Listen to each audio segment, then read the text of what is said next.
Hello, everybody. I hope you can all hear me. The numbers will still rise as we keep going. So my name is Peter Moraitis, and on behalf of the Port Phillip, Glen, Eira and Bayside Emergency Climate Action Networks, that's PECAN, GECAN and BECAN, welcome this evening to the GAS Fallacy, why we need a renewable-led recovery for our climate, health and economy. I would also like to thank the many groups, the many supporter groups that have made this webinar possible. Too many to name. We have had over 500 registrations for this event, and the event could not be timelier. As you may have read in today's newspapers, the federal government plans a massive expansion of gas production across Australia in the name of leading Australia out of the COVID-caused economic downturn. This at a time when our world is on the precipice of climate catastrophe. Our aim tonight is to understand more about the impacts of gas, as well as the government's plans and the very real renewable alternatives to gas. We could not think of better experts to help us do that than our speakers tonight. However, in addition to better understanding, we want to get the ball rolling on community action to respond to these government plans, starting tonight. Esther Abraham will be our moderator for the night. Esther is a past Director of Environment Victoria, the first CEO of the Moreland Energy Foundation, and currently runs a consultancy for environmental groups called Estuary. Our networks, comprising a multitude of grassroots environment groups, stretch from central Melbourne down to Western Port and inland to the Dandenongs. This is part of the land of the Boonwurrung people, and it is now my privilege to introduce Geren Yarraman Steele, a Boonwurrung traditional owner, to welcome us.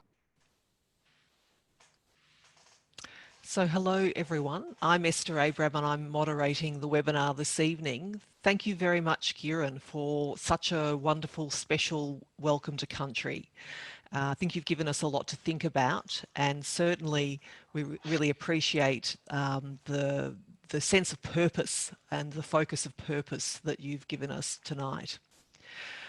So we have got nearly 300 people participating in tonight's webinar, which is absolutely fabulous. And I understand that people are tuning in from many different parts of Melbourne, from different lands of the First Nations people. I'm attending from the land of the Wurundjeri people of the Kulin Nation, and I pay my respects to elders past, present and emerging. We have a full and fascinating agenda to get through this evening. A highly motivated team of organisers have brought together excellent speakers to help us all understand why a gas-fired recovery is the wrong approach.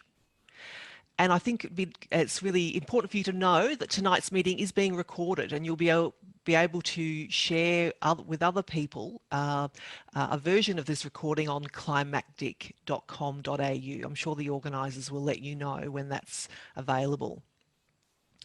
Given that things are moving very quickly, this webinar has been structured to encourage a lot of emails to politicians to show that the public is concerned about the gas-fired recovery. Earlier, Peter mentioned the announcement of the Prime Minister today. So things are happening, so we need to be aware and to take action. If you're interested in sending an email or two, I recommend getting ready to take some notes, because you're about to hear from 3 experts who will have some very good pointers that you'll be able to include in those emails. I also want to just quickly draw your attention to the ways you can participate in the webinar tonight. Firstly, you can make a comment to share with everyone else who's participating in the webinar by using the comment section at the bottom of the screen. If you've got a question though you want to ask of a speaker, please include it in the question section. There's a whole team of organisers who are going to transfer your questions to me, and I will raise them then in the Q&A time immediately after the expert presentations.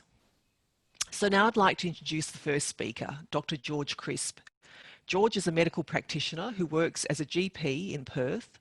He has a long-standing involvement in Doctors for the Environment and will help us understand the health implications of a gas-fired recovery. Over to you, George. Thank you, Esther, and thank you for inviting me to discuss the health implications of gas development. Our interest in Doctors for the Environment is understanding and explaining links between environmental and human health, and there's much more on this on our website with the link below.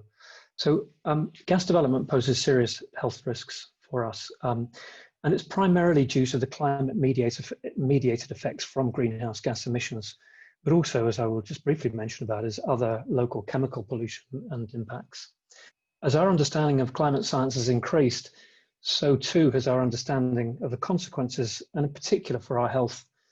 Health was barely mentioned in the first IPCC report in 1992, but 2 decades later, it's been recognized as the biggest health threat facing us this century. And like unfolding events of climate change, so too we're seeing unfolding health consequences. This is no longer a future prediction, and it's why doctors globally now recognize climate change as a health emergency and are speaking out about it as such. Exposure to heat is the most direct, immediate way that our health is compromised, but it's not so obvious if you look at average temperatures, how exposure is increasing or why it's so important next. The average, as you can see, is actually really a composite of a distribution of temperatures that occurs. And if you look at temperatures over decadal sort of measurements, you can see that there's a shift in that distribution next. The graph on the left just shows you sort of how much of a change that you get at the extremes for a relatively small change in average temperatures. So with just a 1 degree change in the average, you can see that at the heat extreme, we're getting almost 400% more extremes, plus we're getting new events beyond that previous range, which are things that we call unprecedented. We're sensitive to temperature, even small temperatures. And in fact, you can see increases in a range of medical presentations with changes that we currently see. So for example, emergency department presentations, mental health presentations, out of hospital cardiac arrests and heart attacks. We know that some people are particularly prone to these, or vulnerable, the elderly, people with underlying medical conditions, and children. An example is one study in Melbourne which showed that for 3 days in a row where the average temperature was over 27 degrees, which is not that hot, there was a 40% increase in the rate of heart attacks in the community. Of course, climate change doesn't just affect temperature, it affects humidity, rainfall, weather patterns, particularly the intensity and behavior of extreme weather events. All of these events have significant direct physical effects, and burns, trauma, drowning, but also effects range that are mediated by other pathways. So for example, interruption of health services or other essential services, or infrastructure, or social and economic impacts. But by far the largest disease burden, certainly the most persistent, relates to the mental health consequences of these. So we know that all of these events, bushfires, floods, droughts, as well as having significant locally community impacts, cause mental health impacts, and especially we know that that some people in society are prone, and children are especially vulnerable. So we know that heat waves, bushfires, droughts, they all have quite significant and long-lasting mental health consequences. If you look at children, you see that their rates of psychological distress and impacts are both greater, and of course it affects them during a vital stage of their development, which can have lifelong lasting impacts. Climate change is also tied to air pollution. We know that there are around 7 million deaths each year relating to air pollution, mostly from burning fossil fuels. We also know that climate change worsens air pollution, both through the formation of ozone, which is a toxic secondary pollutant formed from volatile organic compounds and oxides of nitrogen, which are products of gas. Also from increasing bushfire smoke, estimated that around 417 deaths occurred last summer in the eastern states related to bushfire smoke, about 1,124 heart attack emissions or heart-related emissions, and 1,300 asthma presentations. We also know that pollen increases with carbon dioxide levels and temperature, and we're seeing more allergic respiratory disease in our daily practice. So it's quite easy, on next slide please, it's quite easy to see how direct effects of, impact us, but in fact it's those that are mediated through ecological and environmental pathways that are both more insidious and more profound, because those changing conditions also affect the natural world and other environmental parameters. So, affecting the transmission of infectious diseases, particularly mosquito-borne diseases, freshwater security, food production. For example, that just a 1 degree increase in temperatures correlates to about a 10% drop in food yields at a time when we're going to need to produce more food. And those major diseases that affect particularly the developing world, malaria, diarrheal disease, undernutrition, they're all climate sensitive. And reducing that food and fresh water availability, exacerbating other underlying environmental and social stresses can lead to displacement, forced migration and conflict. And of course, by mid-century, we're anticipating large numbers of people on the move, perhaps up to 1 billion. And this is why climate change presents the greatest threat to our health, and why actions we take now or don't are going to have such profound implications for our future health. So as well as through greenhouse gas emissions, we know that gas causes a range of local and regional health impacts. Gas facilities release large amounts of oxides of nitrogen, carbon monoxide, volatile organic compounds, and we know that some of these hydrocarbon compounds are highly toxic. Some cause cancer or have hormonal effects at really low levels. Many of the compounds are not assessed for toxicity at all, and certainly not in combination when we're often exposed to them. Research in the US, where the sort of fracking industry has become widespread, is now showing that communities where oil and gas developments are occurring are being exposed to higher levels of hydrocarbon pollution. And also we're seeing studies that show higher rates of asthma and some birth defects, really related to the proximity that you live from a gas or oil well. And we know that gas is unhealthy here in our homes. About 12% of asthma cases in Australia are thought to be related to gas cooking, as well as other respiratory diseases and slower cognitive development in children where there are household gas appliances. Next slide, please. And next one as well. So we know that really limiting climate change and greenhouse emissions is essential to protect us from increasingly unmanageable health impacts. But we also know that the actions that we take to mitigate climate change largely have really important health benefits. This was the front cover of The Lancet in 2015. And we know that reducing air pollution, freshwater use from fossil energy generation, reducing urban pollution and inactivity related to our transport systems, having healthier diets with low environmental footprint, and also with better designed cities with more access to green spaces and lower exposure to pollution.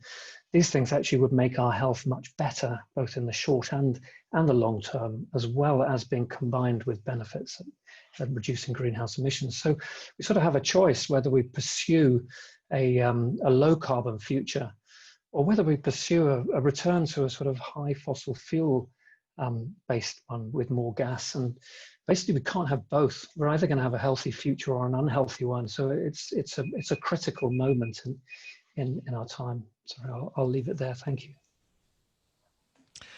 So thank you very much, George. That was a really excellent presentation, and you covered an awful lot of ground in a very short period of time. I think that what your presentation reminded me of is that 2020, as we all know, has been a really awful year, and we've all become very, for good reasons, caught up with the pandemic that has come upon us. But you know, it was not that many months ago, we had those terrible bushfires that, you know, took out large sections of some of our most biodiverse special places, but also have had such lasting impact upon people, human health, homelessness. You know, it really was a very clear demonstration of the direct health impacts of climate change through extreme events. So I think I'll definitely pick up on some of those points in my email. Now I'd like to present our second speaker, Professor Penny Sackett.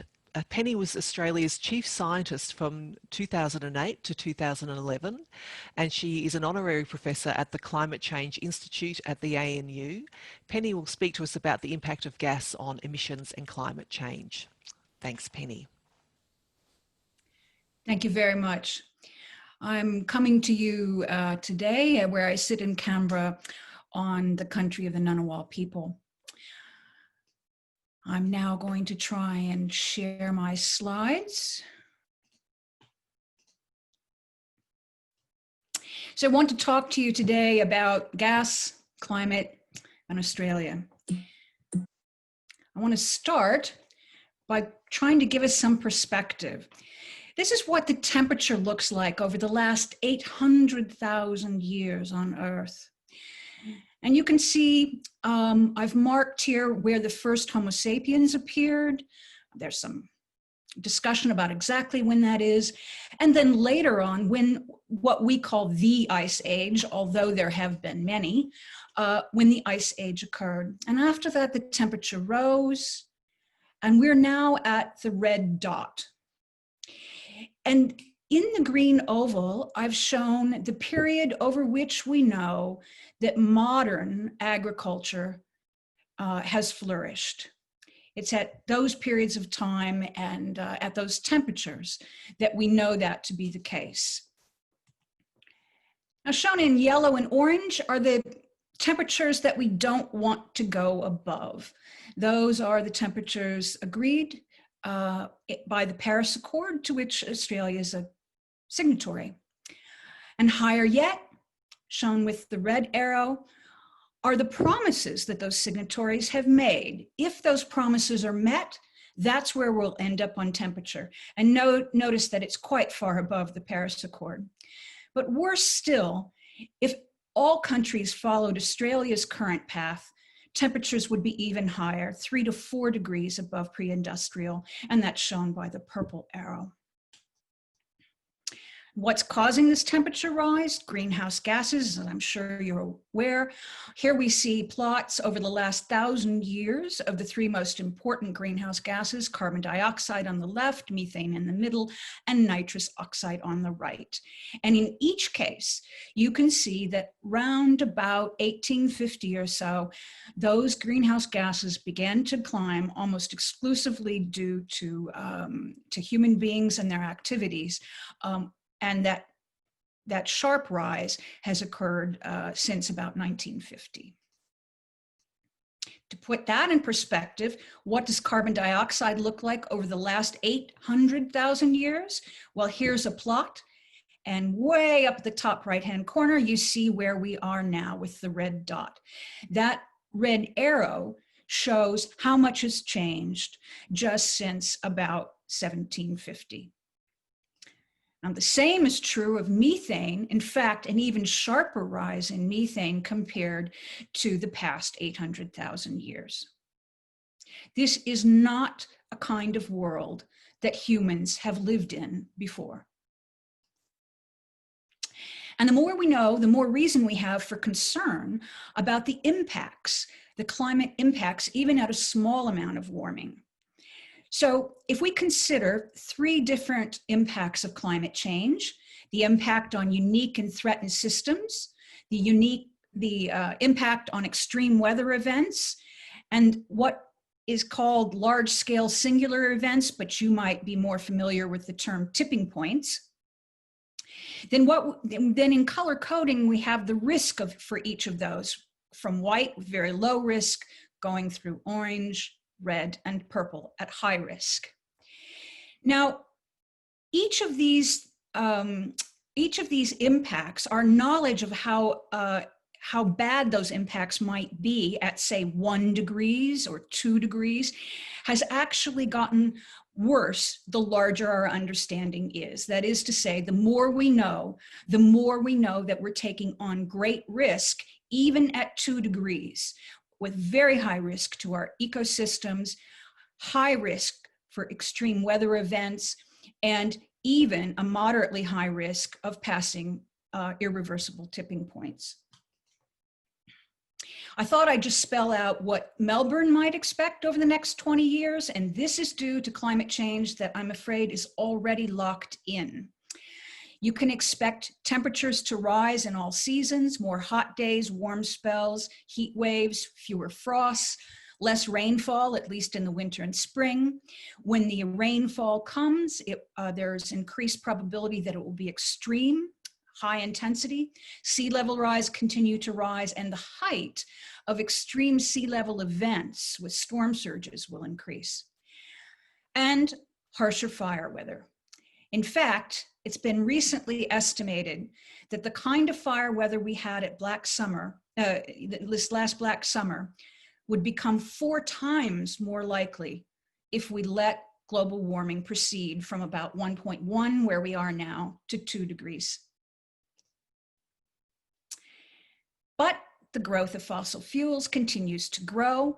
Coal may be leveling, oil's definitely rising, and gas is rising faster still.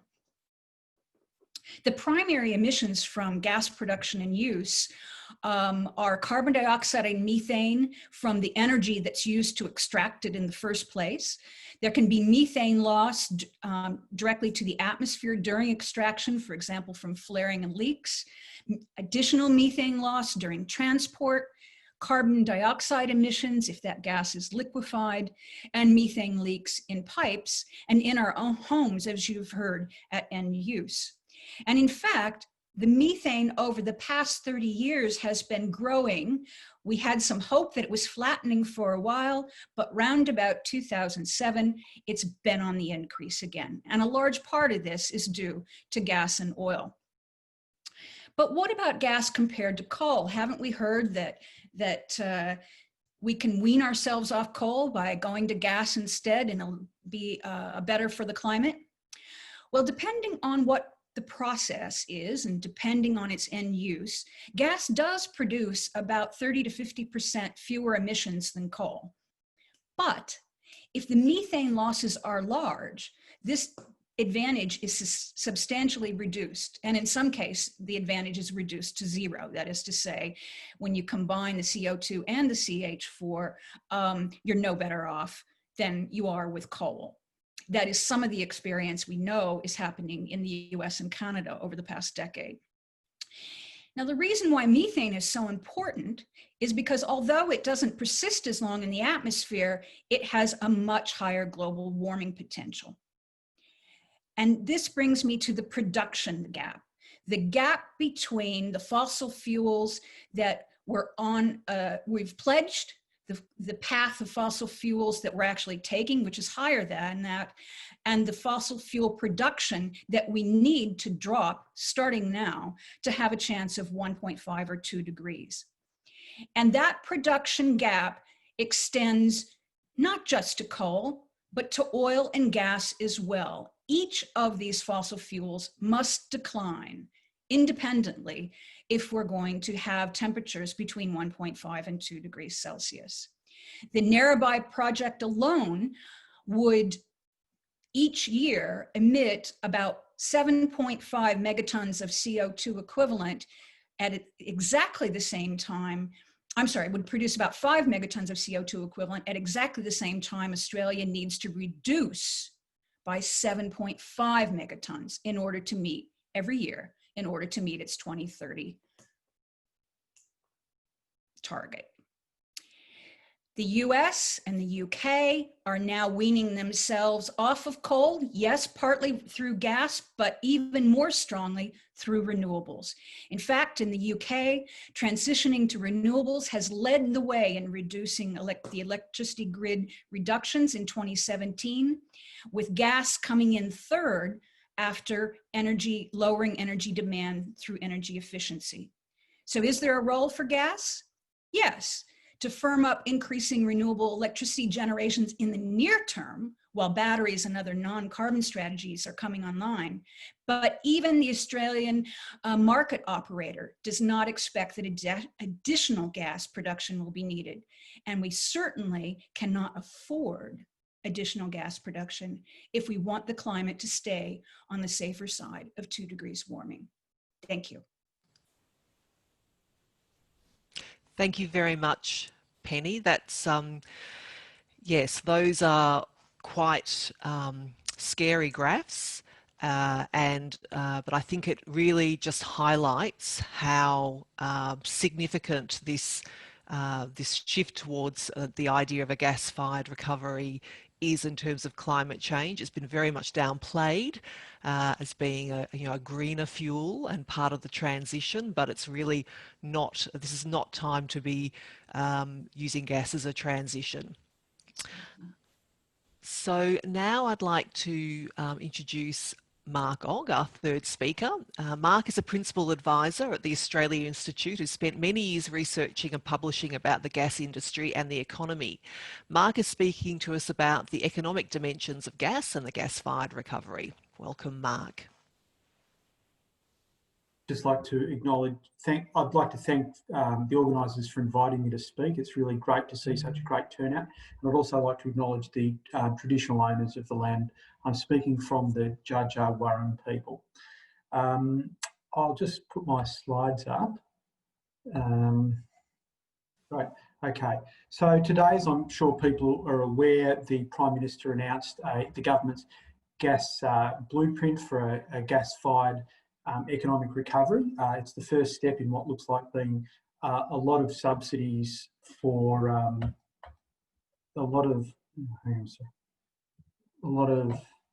can you still see the slides?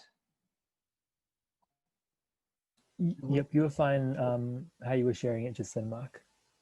But they've gone now, have they? Yep, you just need to click on present mode again. Yeah, okay. So I was just opened up with my notes as well. Yeah, so they've announced the government's announced its blueprint for a gas-fired recovery, and it includes opening up 5 new gas basins, one of which is the Beetaloo Basin, and that gas basin alone has been estimated by the Northern Territory government to have around 540,000 petajoules of gas, which is equivalent to about 100 years of Australia's current gas exports, which are already massive. So, and that's just one of the gas basins they're talking about. So it's potentially an enormous amount of gas. I just wanted to start by talking about what this is really about, because what it's absolutely not about is a COVID recovery, because it fails the basic test of the COVID recovery, which is to create jobs. The primary thing that we're facing, that we need to have a COVID recovery for in the first place, is to deal with current and expected high unemployment, and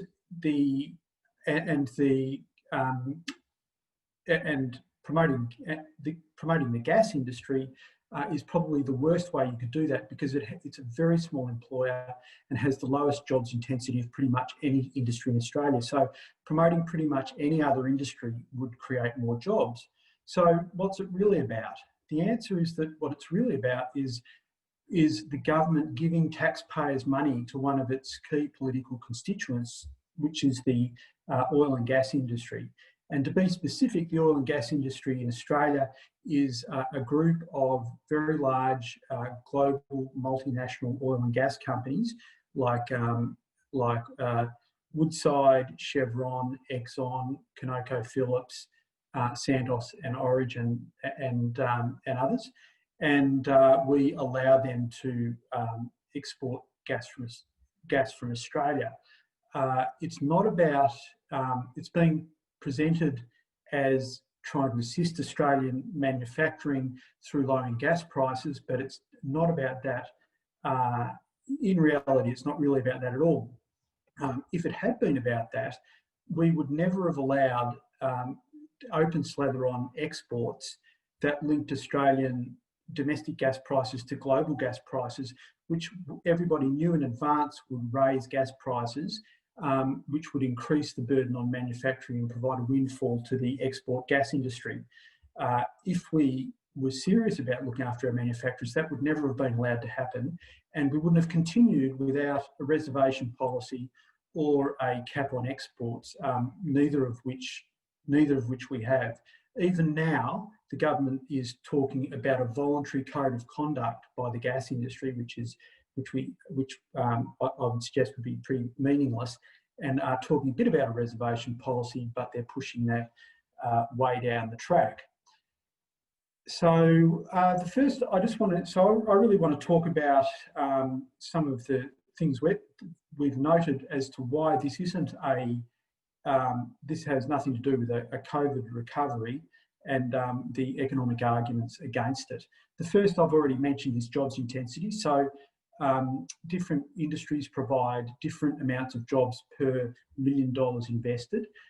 Education and training, for instance, provides about 16 jobs for every million jobs invested. Healthcare is about 14. The oil and gas industry are about 0.4. So pretty much the lowest job intensity of any industry in Australia. So supporting any industry other than the oil and gas industry would provide more jobs, which, as I've mentioned, is the primary aim of any kind of economic stimulus recovery package. The industry says, well, it's not really about creating jobs or people suggest it's not really about creating jobs in the oil and gas industry because they employ so few people, but maybe it's about providing manufacturing jobs by providing cheap gas, which would allow a boom in manufacturing. So this graph shows over time, it goes back to 1985. Unfortunately, the dates aren't on the bottom axis, I've just noticed. But the blue line shows gas production, which has tripled in Australia since 2014. And the orange line shows manufacturing jobs. So we've tripled gas production, and gas manufacturing jobs have continued to fall. And in that entire era where we did have cheap gas, going back to 1985, which is about 3/4 of that orange line, we had very cheap gas for that whole period, and we did not have a gas boom anyway. So it's the gas manufacturing jobs is a bit of a furphy. I should also mention that feedstocks often comes up. People talk about how we need gas for feedstock. About 1% of the gas produced in Australia is used for chemical feedstock. So we've definitely got enough gas for feedstocks. More gas supply won't bring gas prices down. This graph shows the East Coast consumption of gas, or the production of gas, in the blue line, and the gas price in Sydney in the orange line. So as we tripled gas supply over the last few years, the price also tripled. So there's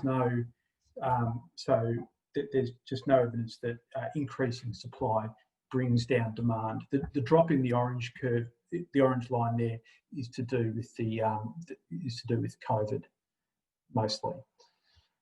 Now, there's another reason it won't bring down gas prices, and that is because we've sent all of our cheap gas overseas. So gas and oil and gas companies target lower extraction cost gas before higher cost gas. They go for the cheap stuff first. And because we're exporting twice the amount we use on the East Coast every year, we've taken all the cheap gas and we've sent it overseas, and what's remaining is very expensive to extract gas that ranges between about probably $6 and $9 a gigajoule, which is very expensive. And then you've got to, that's for the extraction, and then you've got to add transport costs on that. So the days of cheap gas are over, and increasing production is not going to, there's no way it can actually bring gas prices down. Will it avoid gas shortfalls? No, it won't, because no matter how much more gas we produce in Australia, it can simply be exported that could change if we had a reservation policy, potentially. It's also worth noting that most of these big gas companies I was talking about operating in Australia pay little, if any, company tax. There's a bunch of reasons for that. One of the big reasons is they shift their profits to offshore tax havens, and they pay very little tax, and yet we're considering giving vast amounts of taxpayers money to them to boost their industries even further. Another question I was just going to address was, do renewables need help from gas? Because there's these suggestions that we need gas to firm up renewables. Now, as Penny mentioned, we actually don't need firming power for renewables for the time being. The Australian Energy Market Operator has told us that. But even if we did, even if you accepted that premise, the cost of renewables is, even with energy storage, is far lower than gas. So in that green circle on the right-hand side, you can see that there's a number of bars there for solar and wind with various levels of energy storage. So even with storage, they're cheaper than gas. On the left-hand side, on the left-hand yellow circle, and it provides the same service. Basically, it's dispatchable electricity, whether it's provided by gas or renewables with storage. And I just also highlighted in the middle there gas with carbon capture and storage, which the industry is claiming is zero emissions. That is ridiculously expensive, and there's no economic reason for choosing that path. The blue line here shows actual gas supply for energy generation in Australia over the last few years. So you can see it's dropped by about 60% since about 2014, and it's projected to drop another 70% on that by the late 2020s. So we absolutely don't need any more new gas power generation, according to the Australian Energy Market Operator. And they also, in their projections under the ISP, which is the Integrated System Plan, don't see the brown dotted lines at the bottom are the amount of gas-fired generation that they're projecting we'd need under various scenarios, and the blue lines are renewables. So they're not seeing much of a future at all for gas in Australia, which, you know, completely, the government's announcement about this new gas power, the need for a new gas power plant at Liddell, is completely at odds with that idea. Have I got a couple more minutes to just, I'm just wondering how I'm going for time.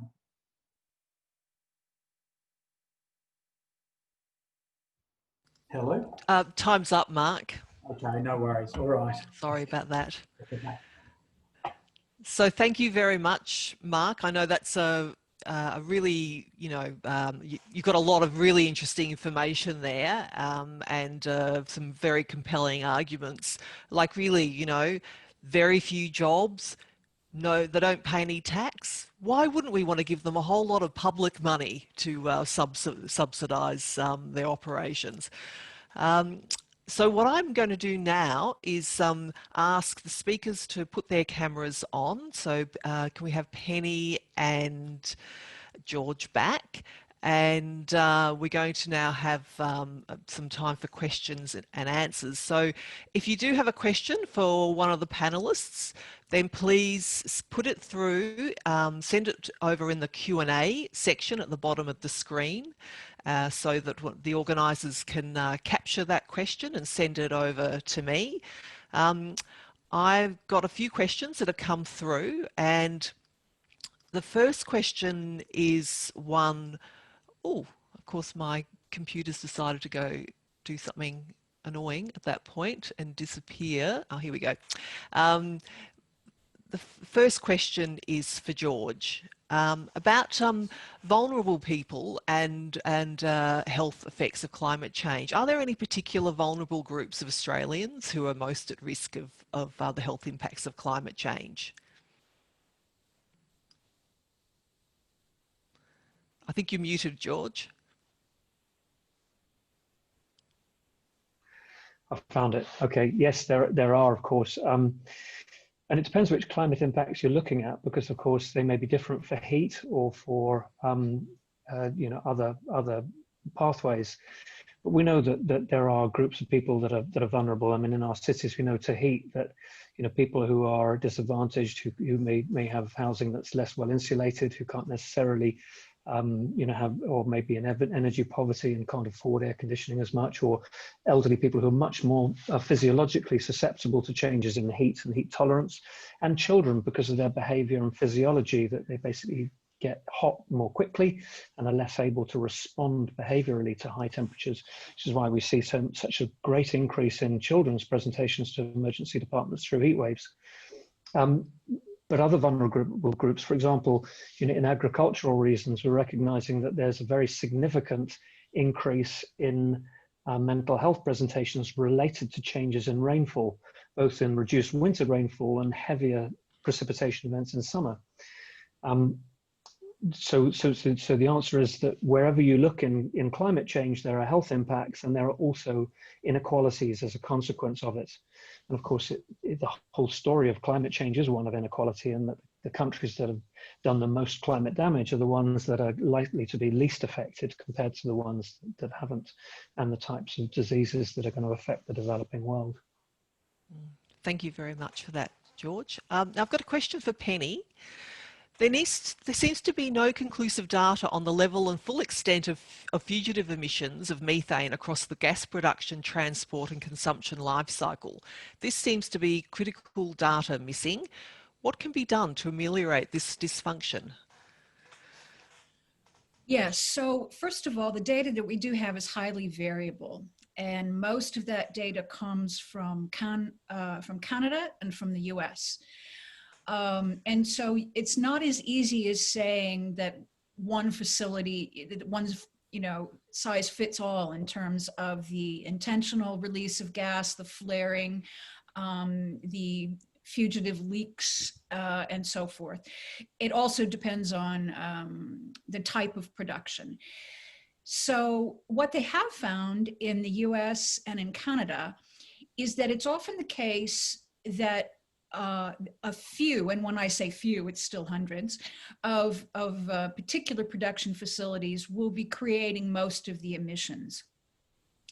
And so this is why it's critical to not just sample a few.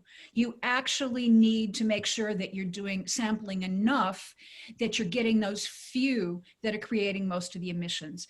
And probably one of the best ways to do that, which we haven't yet, to my knowledge, done in Australia, is to conduct airborne studies, and to not just do them once, but several times, because these emissions can also vary in time. Certainly, there have been a few very small, Mark may even want to speak to the studies that have been done, but they're nothing like what we need to feel confident about particularly the methane emissions from gas. Thank you, Penny. Now, for Mark, this is a question I think that's quite relevant to probably a number of people who are participating in tonight's webinar. AEMO says that we will run out of gas in the southeastern states by 2024. Is this true? This was the justification for the AGL Crib Point terminal in Victoria to support Victoria, South Australia and New South Wales so that we can import LNG from overseas. Look, we will run out of gas because it's a scarce resource, and we're shipping vast quantities, twice the amount we're actually using in Australia. We're shipping it overseas. So it will deplete, or at least affordable gas is going to deplete. But adding a bit more gas here and there isn't going to, might prolong it for a little while, but it's not going to solve the problem unless you open up vast reserves like we're talking about in the Beetaloo Basin, which is a complete climate disaster that might, pad it out for a bit longer. There's a really simple option, and that's divert some of the, some of the stuff we're allowing to be exported But a better option than that is to just get off gas, and that's what the COVID recovery should actually be, not giving money to the global gas giants operating in Australia, but actually spending money to get off gas. And you can do that in three ways, because there's three types of gas use. We use gas for power generation, we use it in our homes and buildings, mostly for heating and heating hot water, and then we use it in industry. And in all of those cases, there's cheaper alternatives to gas. So renewables with storage, as I mentioned, are already cheaper than gas. So if we build renewable energy, we create heaps of jobs, and we get off gas in that sector. In terms of our houses, and I've got to shout out to Tim Forsey, who I hope is here. He's done fantastic work on this, but it's already cheaper to heat all of our houses and our buildings using electrical heat pumps, which are incredibly efficient and much healthier. So if we use some COVID recovery money to actually assist households and businesses to get rid of their gas heating systems and put in efficient electrical heat pumps, we would save a vast amount of gas. And that could be directed towards manufacturing that needs it. But even in the manufacturing sector, if we spent some money, only a few companies use a lot of gas. Now, if we actually put a little bit of money into assisting them with the capital costs of using electrical systems to provide the heat that they need for manufacturing, we would save a huge amount of gas. And also, those companies would save money year on year forever, because electrical systems are by and large cheaper than using gas for fuel. So, you know, we should be having a gas-free recovery, not a gas-fired recovery. Mm. Yeah, I think that's a great point. And actually, Tim Forsey did actually send a question about, you know, when it can be 3 times more expensive to heat your home with gas versus using a reverse cycle aircon. Why do people persist in heating their homes by burning gas? And I guess, and we also we've had a couple of questions or comments around about the, you know, just the potential of actually implementing more energy efficiency and just doing more changing over, you know, getting rid of gas when we can actually use something else. So there's definitely interest in the, you know, in the Zoom room here in actually, you know, using the money from for COVID recovery to actually make some of that happen and provide a whole lot of benefits and jobs across the community. We've got only a few more minutes for questions, and unfortunately we don't have enough time for all of the questions, but there's a couple of questions here that are really I guess coming at the point of well, how do we make government listen to us around these issues? What sort of actions can we do can we as a community take to let the government know that we're actually serious about them needing to actually have better policies on climate change and to not go down this path around gas? Maybe perhaps Mark, do you want to have a first go at that, and then we'll see if Penny and George might have some views as well. I just think you've got to make sure you let your elected representatives know, and you know, write to them, write letters to the editor, all of that kind of thing, because every time if they get an individualised letter, they think, you know, correctly that you know, 1,000 people, well, I don't know, maybe it's 100 people or 1,000 people think that way, because a lot of people think it and never get around to doing it. So I would just make it really clear to your local elected representatives. Thanks, Mark. I would just add to that to not to forget your local and state politicians. States are moving much faster than the federal Commonwealth government is on these issues. And so, you know, every state and territory in Australia has set a 2050 net zero target. So the only government that's left out is the Commonwealth. States, I think, actually recognize that there are jobs in renewables and that that's the cheaper way to go.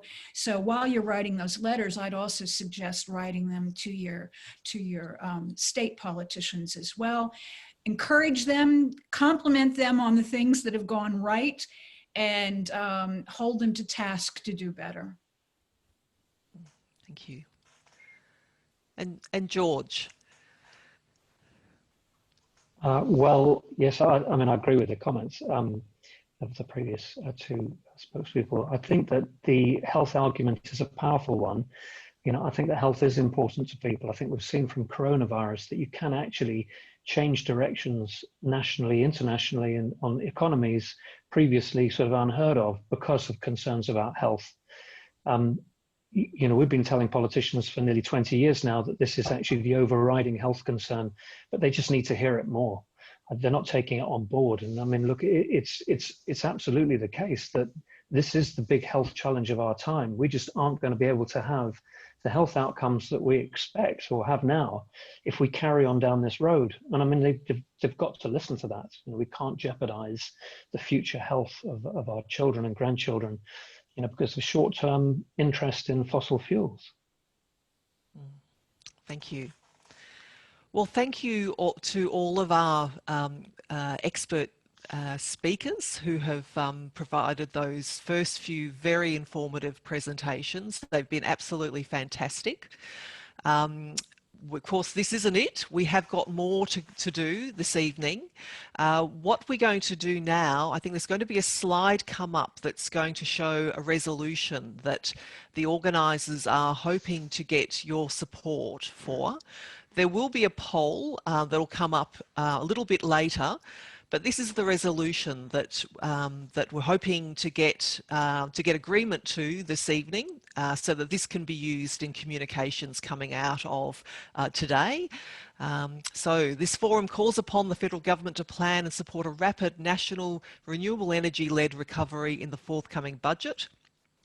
Further, we call on the government to not provide subsidies in any form for gas expansion. So it's a very simple and clear resolution. The poll will come up a bit later on, so maybe just have a think about that at the moment. And I will go back to the next lot of very interesting presentations that we're going to have. So we've heard from 3 experts. Now we're going to hear some quick presentations from some very inspiring activists who are currently fighting against gas developments.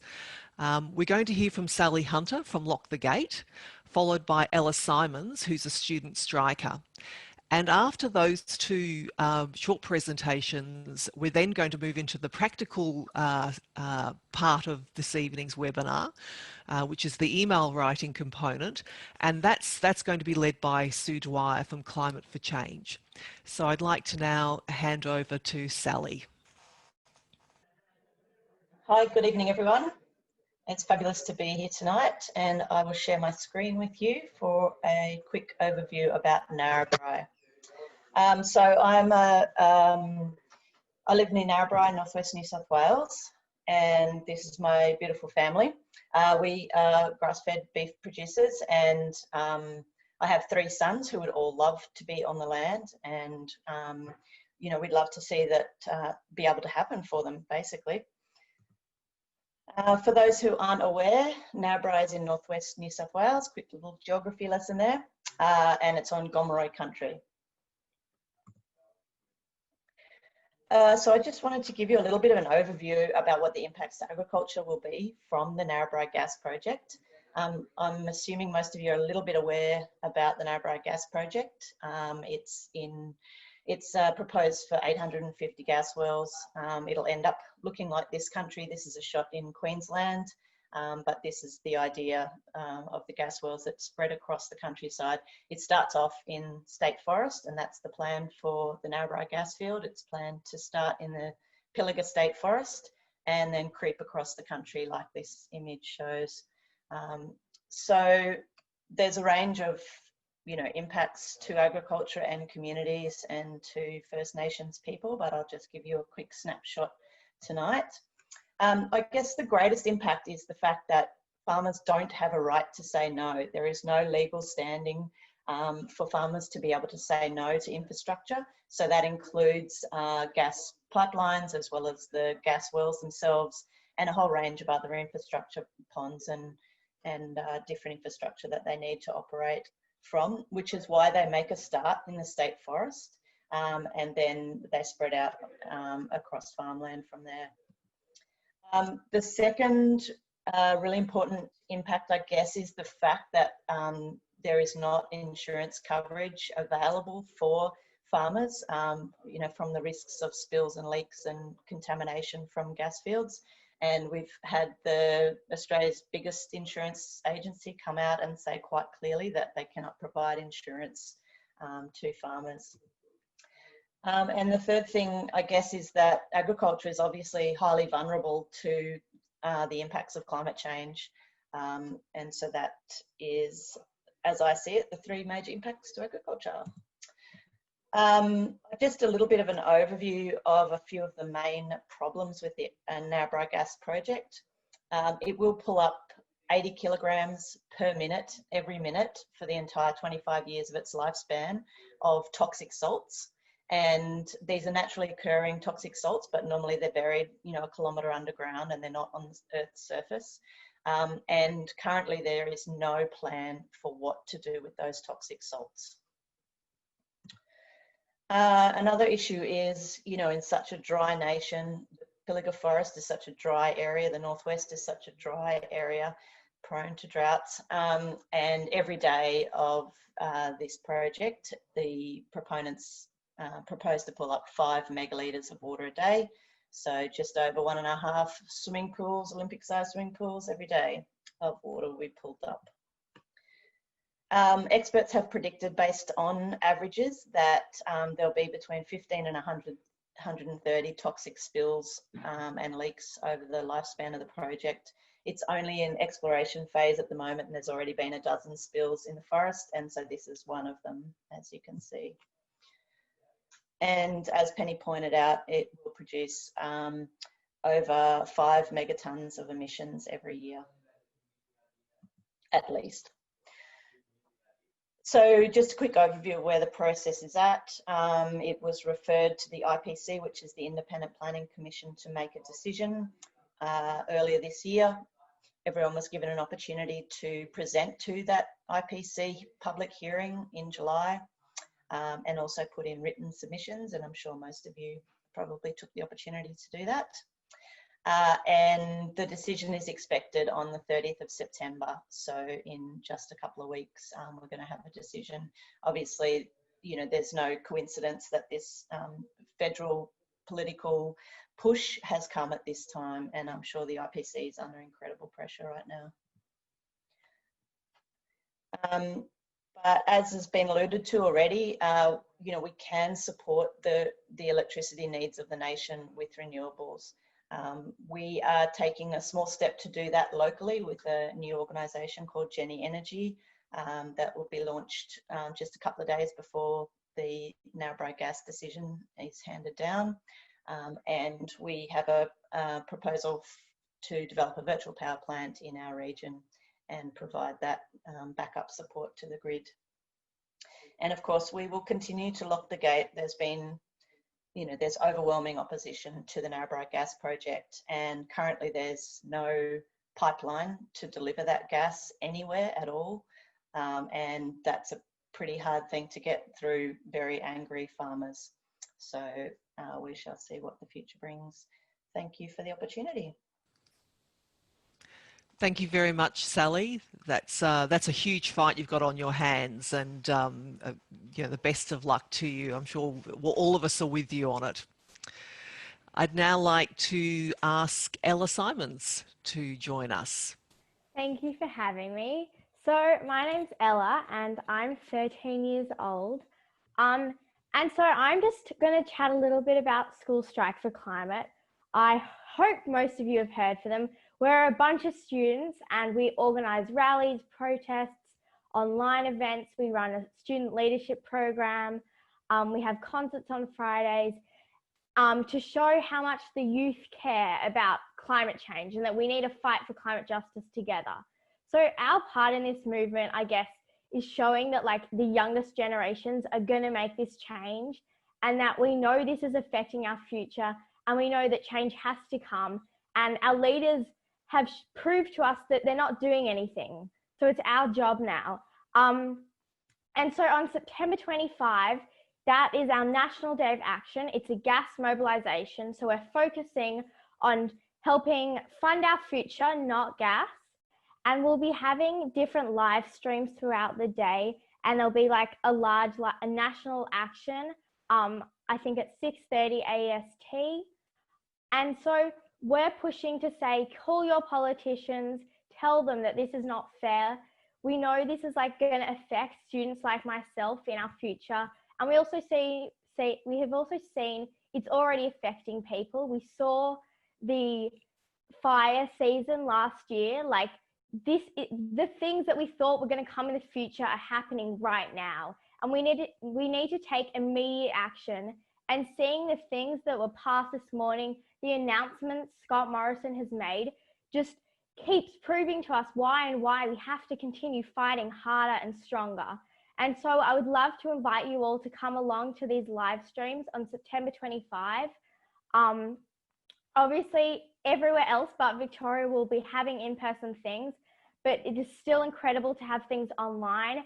And we've seen online that like we can be just as powerful, and we can educate people and help and support them to be calling their politicians, to be writing emails, and to be taking action. So I would love you all to come along to that, and to know that like we're all in this fight together, and that students are side by side, and we're doing what we can, and we're showing how much we care, and that we will take this action. Thank you very much, Ella. Well done. I know we all just absolutely love the school strikers. The strikes last year and the marches on Parliament were just fantastic and lifted the spirits of those of us who've been working on climate change, sadly for way too many years now. But we hope that you will all have getting all your youthful energy in there will actually be the thing that makes a difference. So thank you for joining us. Thank you. Now, unfortunately, the Q&A is closed, so just use comments if you've got anything you'd like to share with people. Now I'm going to hand over to Sue Dwyer, who's going to guide us through the email writing session, because we're going to now get really practical and use the motivation of these fantastic presentations to get some emails out to Pollies this evening. So over to you, Sue. Okay. Hi, I'm Sue, and I'm speaking to you from Wurundjeri country in the Kulin Nation, and I'm the coordinator of Climate for Change's MP engagement group. So I'll put some links up about that later on. So the premise for the next part of the webinar is taking some action. And so firstly, in Australia, I'd like to tell you we live in a pretty robust democracy.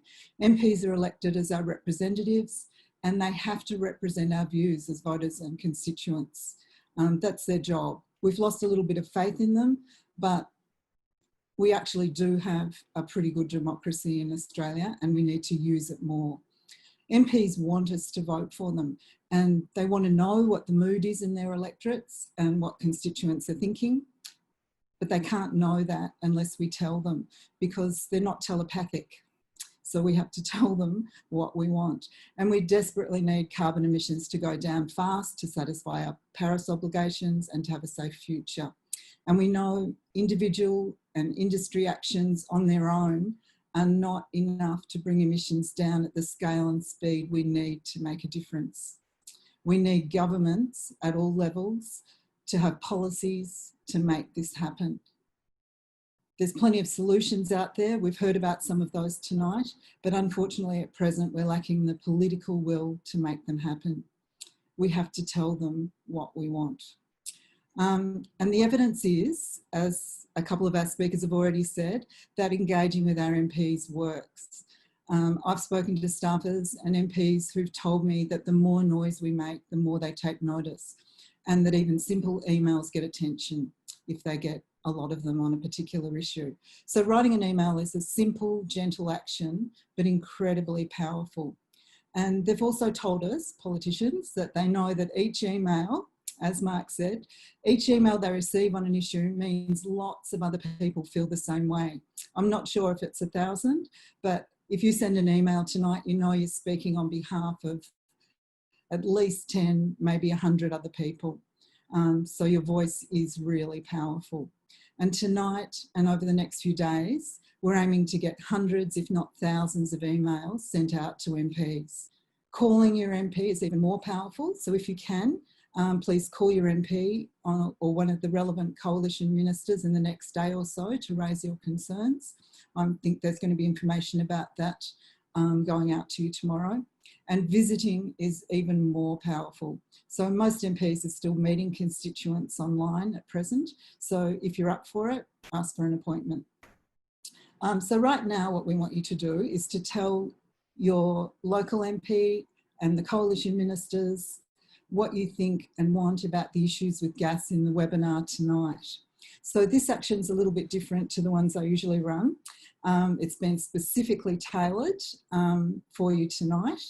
We only have about 15 minutes to do this. So if you tune out while you're doing it, make sure you tune back in again at 8:25 and let us know how you went, even if you haven't quite finished. And we're hoping to have a little bit of extra time after the wind up. So if you want to stay online after that, we'll have a little bit more time to help you get it finished off if you'd like. So first of all, you've been sent a link in the email that went out. So that should look a little bit like this. All right, and I can see there's already about 70 people logged into it. So it looks like most of you have that. Okay, so I'll just get out of that for the moment. While you're doing this, listen to the instructions as I speak if you can. But if you've got any questions, put them on the chat and someone will feed them through. And to get you started, the template contains some ideas that you could include. The main points that the panel members have spoken about tonight have been pasted in there to help you. You might want to use one or two of these points in your email tonight. So if you open your email and down the bottom of the document, I'm just going to share my screen again now. Okay, so down the bottom of the document, there's a template which hasn't been filled in yet. It's just the bare bones of your email. Okay, so the first thing that you need to do is to cut and paste the template into your email. So if you're using something like Outlook, it might look like the one on the left. If you're using Gmail, it might look like the one on the right. We want you to paste hello@gecan.org.au into the BCC line. So the B stands for blind, so the MP is not going to see this, but this is how we're going to count how many people send emails tonight. So please do that. And if you haven't done this before, if you haven't used BCC, you can see where the arrow's pointing to the line there. On Gmail, there's generally a BCC up in the top right-hand corner, and if you click on that, it will open up the line for you. The next thing is to make up your own subject line. So you can do this at the end or at the start, it doesn't matter. And I purposely haven't put one in here because the important thing is to make them all individual so that they don't all end up in the same inbox in the MP's office. Then you need to customise the template to make it individual so that you feel it represents your voice and personality. So I've put a paragraph in here that's a bit of nonsense, really, to say that a little bit about me.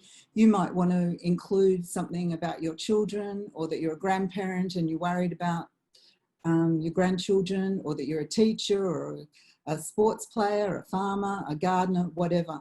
You might want to talk about an experience that you've had, that you've snorkeled on the Great Barrier Reef and you're worried that your kids may never be able to do that. Or that's something about the terrible bushfires that happened last summer. Or if you're an expert in a particular field and you have some sort of expertise, you might want to introduce yourself as having knowledge in a particular area in that first bit. And it's important that at the bottom of the email, you indicate that you're in your MP's electorate by providing your full address at the bottom, particularly if you want them to respond to you. And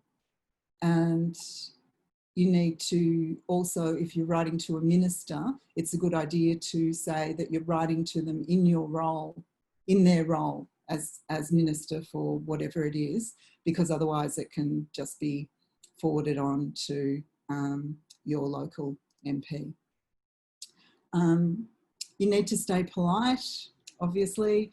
You want to state your objections to a gas-led recovery with some brief reasons. There's been lots of amazing points made tonight that you might want to include along with that, about the health effects, or the bushfires, or the announcement about the gas fields that are being opened up that came out today, that there's more jobs in other industries. Whatever it is that you want to write about goes in there. And then you need to include an ask. And this is one of the most important things in the email. We can't just blurt it at our MPs about, you know, how we're feeling. We need to ask them to do something. So we need to put in the emails that we send some sort of action that we want them to take, which might be to oppose investment and subsidies for gas in Parliament or within their party, to oppose the proposed changes to the CEFC to allow subsidies for gas, to support and advocate for more investment in renewables. We might want to ask them to speak in Parliament. Particularly backbenchers will speak in Parliament on things that constituents ask them to. What they can also do is to ask the relevant minister a question in question time. So you could ask them to do that. And that gets all these issues out in Parliament on the public record. When you get up to entering your MP's email address, there's some links on the form that you can use to find your MP's email. And the last thing I would say is don't agonise too much over the words. It's more important to send the email than to not send it. And as you can see on this slide, saying who you are and why you care, what you're concerned about, and what you want the MP or the minister to do are the three most important things to include.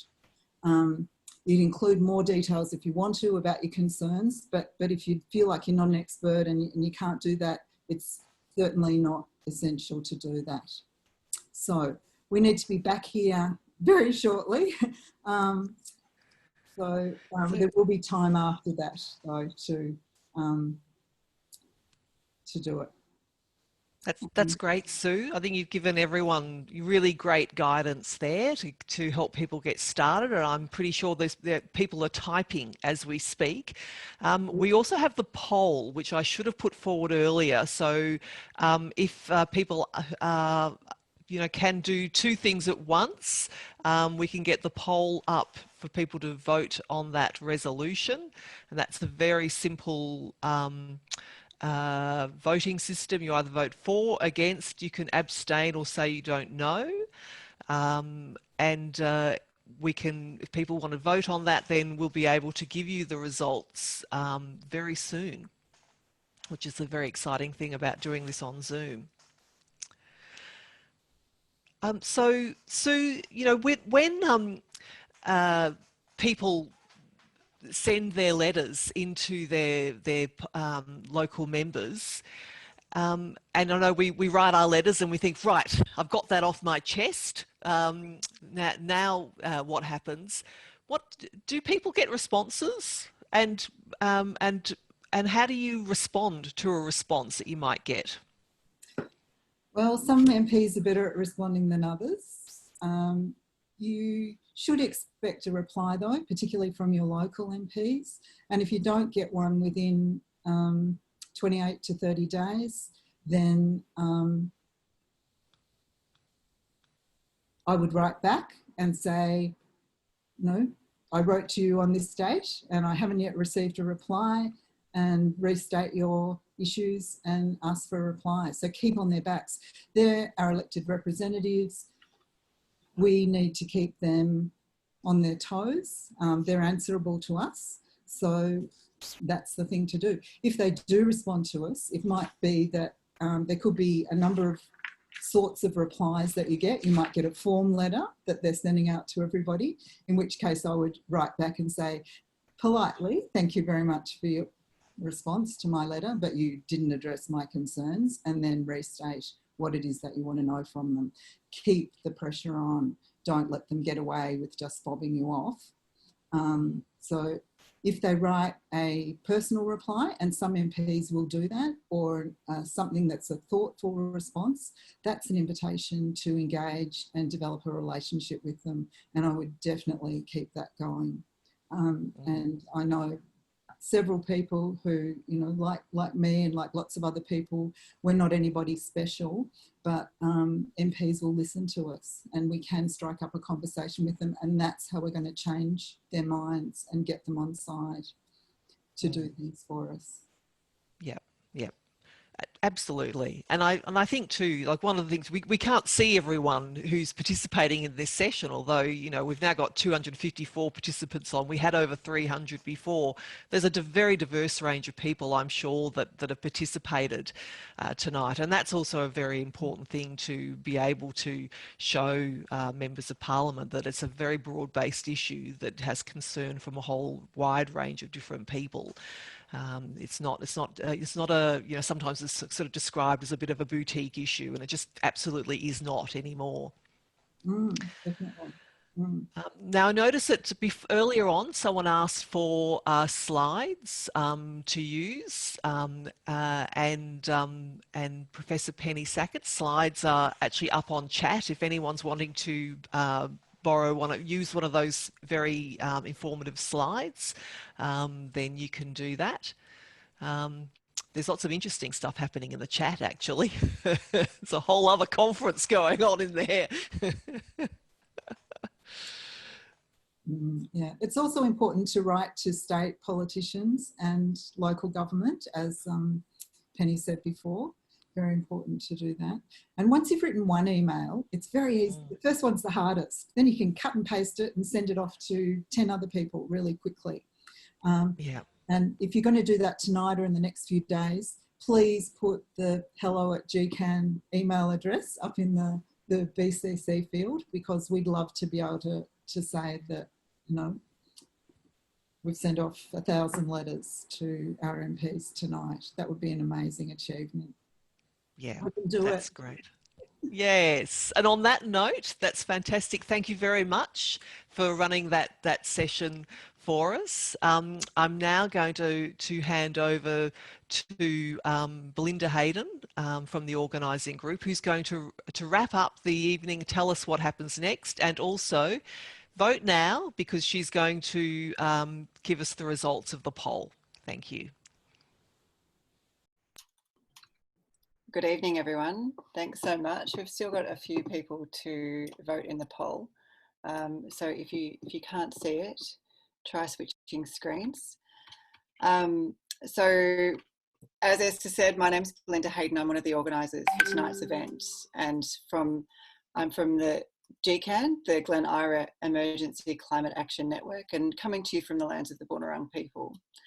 So tonight we've heard about experts about why the gas-led recovery from the COVID recession it's just not an option in terms of the economy, the environment, or our health. and we can see a radically better future ahead with a renewable recovery leading us out of recession. Our panel of experts have answered questions from the audience to help inform our understanding, so we can then engage with our elected representatives through emails and phone calls and let them know that we stand for renewable, regenerative recovery. So let's show the results of the resolution. I'll get Josh to share those with us. Thanks so much, Josh. So we've got 100% of the people who are attending tonight voting for the poll. So that's I think that says it. Thank you for participating in the poll. So we plan on sharing these results with our local members of parliament and ministers, and hope that you will too in your letter writing. And we'll send these details to you in a follow-up email tomorrow or in the next couple of days. And I know I don't need to remind you that we are in a climate emergency. We are facing an existential crisis that's affecting all living beings on the planet, and the time available to act is short. The government declared its hand today that they are supporting a fossil fuel future. And tonight with this event, alongside our other community groups, we are adding our grassroots voices to the movements to support a rapid national renewable energy-led recovery, and we need all of you to join us. The government will proceed with its plan to continue supporting fossil fuels unless we tell them that's not what we want. So I hope you got to write an email to your MP, to some ministers, or even both, and remember that an imperfect letter sent is better than a perfect email that never gets sent. So get these emails out to your MPs as soon as possible. We need to make our message loud and clear before the federal government is released on the 6th of October.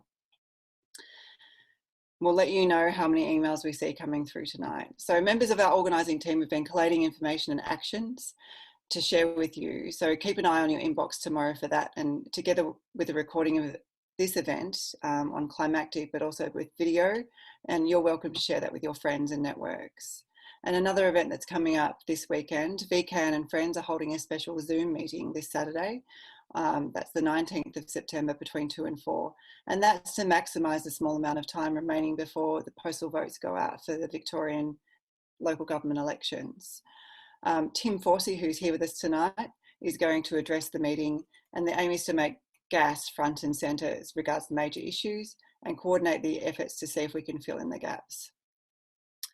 Before I go any further, I would like to thank our wonderful organising team and members of PECAN, BECAN and GECAN. We have not run a webinar before, and it's been a great experience getting this webinar together in under 4 weeks. So thanks to you all for your patience, enthusiasm and commitment. Thanks to Josh and Zaylee in the Port Phillip Eco Centre and all of our neighbour and sibling and cousin groups across the country. Thanks to Garen Steele, traditional owner from the Boonwurrung Foundation, and our incredible experts, Professor Penny Sackett, Dr. George Crisp and Mark O. Sally Hunter and Ella Simons for sharing your stories, and Sue Dwyer for your excellent facilitation of the email writing. And to you, our audience, for being so wonderful and participative, and for your generous donations. We're going to have another event following the release of the federal budget on the 6th of October. But in the meantime, remember, get your emails out, pick up the phone. MPs are our elected representatives. It's their job to listen to us. So of course, this is just one form of action, and we encourage you to get involved in all different kinds of actions so we can get our voices heard. We'll put up a poll now so that you can tell us what kinds of actions you are now inspired to take part in. And stay in touch and get involved. Our groups welcome new members, so do reach out. We need your help. We need your skills and your expertise. So if you have something to share, get in touch with us. A member of our team will put some links in the chat so that you can sign up to our groups, follow our Facebook pages and so on.